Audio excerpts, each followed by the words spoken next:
talk a bit about Fleming's right and left hand rules to do with our human energy field. The Dantian, or the Hara, or the Tanden, or the Manipuraka. Many different names for it. So the main reservoir of life force energy,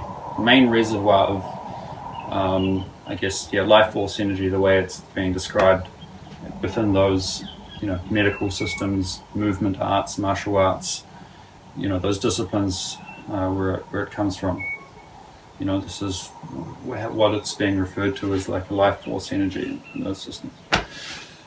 But you can look at this from a purely electrical a viewpoint, purely according to the most fundamental rules of electricity, of electromagnetism, of electrostatics. It's all there. It's quite clear. So I think let me start by just explaining, the right hand rule. And a very simple way to understand it. I'm not being derogatory, but it's just the way I remember it. I just remember it as in suction and blowing. So suck and blow. Blow is that way, and suck is that way. So if you just imagine two planes, two-dimensional planes, cross sections crossing each other, and here's exactly the midpoint, and then we've got the thumb pointing in the direction of the face of one of them, and then the pointer finger pointed in the other direction, and the thumb along the face of this plane. So it's like the XYZ axis, and then in the very, very center, as you get closer and closer and closer to the center, then you are approaching counter space. Basically, you are approaching the void. And so there's one math equation that I'm trying to figure out at the moment, and I won't explain it any more than that. Otherwise, it might give it away. But if you're really smart, then maybe what kind of math equation that I'm trying to come up with to prove something mathematically regarding this. So, but the closer you get to the center, the closer you are getting to void, and the closer you are getting to infinite acceleration. Okay, so I already said enough about that. And a very easy way to understand where the suction is going to come and the blow. It's all going to be at right angles to each other. So suction and blow is always at right angles. Always at right angles. Blow that way, suction that way. Always at right angles. Blowing that way, suction that way, right angles. So the way you imagine it, to help you understand, also, if you're doing the Qigong, if you're doing the pile standing, or you're sitting and you're doing the Dantian rolling inside your body, so then you probably you will have some idea of this, what I'm saying, So we have like two main meridians, channels, but I would, in this way, I just think of them as wheels, basically. Two infinitely thin wheels going closer to void, to counter space, but they are rotating. So this one is rotating that way, so like a wheel of going infinite to nothingness and rotating this way. And this is what we call the do channel, the governor, isn't it? This is the governor is going around that way. So this is the governor vessel, is the vertical plane, the vertical wheel. So it's coming up the spine, down here, and it's going this way. And then we have also the conception vessel, the Ren Mai. So this is the Du Mai going around the governor, and then the Ren Mai going around the conception vessel. So this one is rotating around this way, and then the conception vessel is rotating around this way, I think. So from right to left, it's rotating around that way. That's why our right hand is usually the stronger one, because it's rotating around. This is the right hand is the blowing, the one that's expressing the energy, and the left hand, the energy is coming back through that way. So because the governor vessel is on this axis here, on the x-axis here, y-axis up there. So, and then that one's obviously going around that way, and then the the governor vessel is going around that way, and then as you get closer and closer to the center, well, this one's going that way, and then this one's going that way.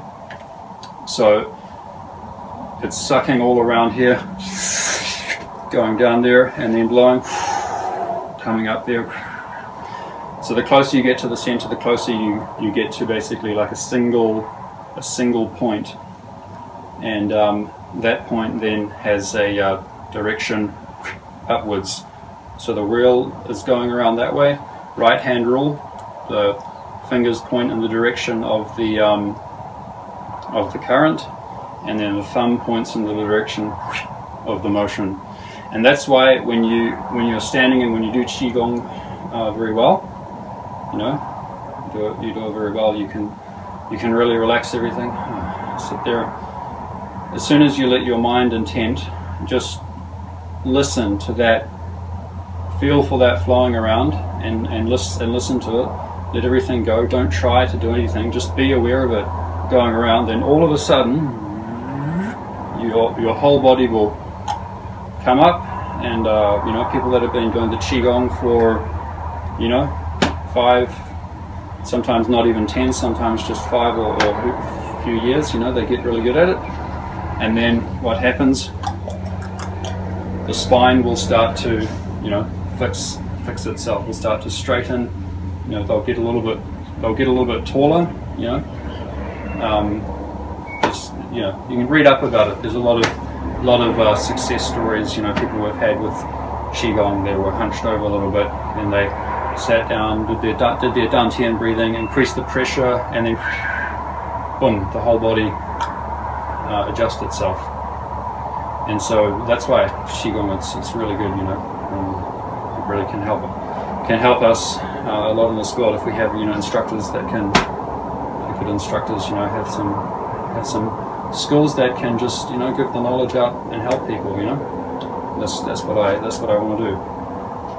But so this is very important, and I just have a picture here that I drew, and you can see it looks a little bit like an atom.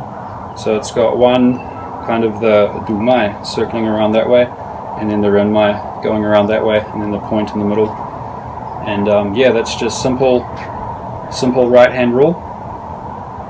So the pointer finger direction of the blowing, this finger direction of the sucking, and then this thumb is in the direction of the force, that way. So and then I want to get more into how you generate electrical current with your body, because the Fleming's left and right, there's the left and right hand rule, there's the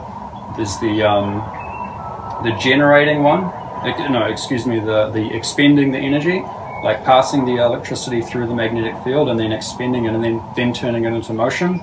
And then which way do those planes, those wheels, how do they organize themselves when the current is forced through? And then there's the other one, is when you just rotate the fields, you don't force the current through, you just rotate the fields around, so then it puts the electrical energy back through. So that's the one you use. That's the generator rule. Generator is the right hand rule, and then the left hand rule is the motor, is for electric motors, And the same thing is happening in here. So when you get better at the Qigong, when you can feel these fields the yin qi and the yang qi of the earth, when you feel which one is going down, and then you are able to let it through, that will start to charge. Let me just, if this is recording. Hope it's still recording. Yep, that's good. Cool. So that will start to charge up an energy field in your body, and that will then, you can, I don't know how well people can develop that, but I mean, of course, in just the entry level of Qigong, like, I guess, where I'm at now, just being aware of it, and I can feel that it's making my body, straighter. It's helping me become more flexible, and I can absorb force better. Like if I let people punch me, I can absorb the force, and also I can I can really like sink down, put it there, and then express it up. And but at a basic level, okay, I would need some time to learn how to express it very rapidly, very instantaneously, and for a combative way, if I wanted to develop it that way. But so there's martial arts applications as well, and then there's also healing as well, Tuina, and how to use your energy, use your hand, understand other person's energy field. Sometimes a lot of the time it's just pushing the points and grabbing the flesh, and manipulating the outside to change the fields on the inside. Sometimes it's also, you can also manipulate the person's state of the person's organs, their emotional state, quite a lot, not everything, there's limitations, okay, but their emotional state, their mental activity, stuff that is dependent upon the qi, upon the energy. Yes, you can manipulate it without even contacting people, so that's pretty much where I'm at with that. I made a documentary, I tried to just get a whole lot of stuff together, and sorry, not a documentary, like a concept documentary, and then the idea would be like, go around and interview people that can do these kind of things, and just try and get some more people doing it. It's not really about raising awareness and showing off for the sake of that, because that wouldn't really yield any kind of anything helpful. It would, maybe it would just be like a circus freak show or something, as good as that. People just want to see something crazy, and there's no way forward in society if that's all it's for, So it's really about deeply understanding these things, and when you start to get deeper into it and understanding it more, then you really start to see, wow, there's other ways we can, there's much more efficient ways that we can do things, So I hope that's been understood. I guess it's also just like a reference for myself. I like to speak my ideas when I understand something new. I try to do my Qigong, practice every day, and get deeper into it and understand some more things with the help of other people. People leaving comments, and and a Facebook group and stuff. So that's my video for today. Thank you for watching.